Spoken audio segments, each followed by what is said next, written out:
பூனையும் எலியும் நண்பர்களா இருந்துதான். எந்த காலத்துல பூனையும் எலியும் நண்பர்களா இருந்ததுன்னு யோசிக்கிறீங்களா? இந்த கதையில பூனையும் எலியும் நண்பர்களா இருந்துதான். அவங்க ஒருத்தருக்கு ஒருத்தர் ஒப்பந்தம் போட்டுக்கிட்டாங்க.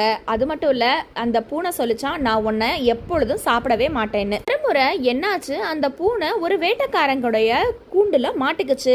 இதை பார்த்த அந்த எலி அதை காப்பாத்துறதுக்காக அந்த பக்கம் வந்தது.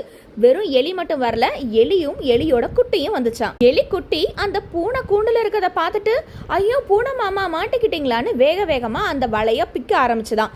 அதுக்கு பக்கத்துல இருந்த அந்த எலி சொல்லிச்சான், மெதுவா படி, மெதுவா பண்ணு, மெதுவா பண்ணு அப்படின்னு சொல்லிக்கிட்டே இருந்துச்சான். ஏன் அப்படி சொல்லுதுன்னு அந்த எலிக்குட்டிக்கு புரியல. ஆனா இருந்தாலும் அம்மா சொல்றத கேட்டு அதேபடி நடந்துச்சு. வலையும் ஒரு நேரத்துல அறுந்து போக, அதே நேரத்துல வேட்டைக்காரனும் வர, பூனையும் எலியும் குடுகுடுன்னு ஓடி போயிருச்சான். எலி அம்மா கிட்ட கேட்டுச்சான், எதுக்காக மெதுவா பண்ண சொன்னீங்கன்னு. அதுக்கு அந்த எலி சொல்லிச்சான், என்னதான் அந்த பூனை சாப்பிடாது, உன்னை சாப்பிட்டும்னு தான்.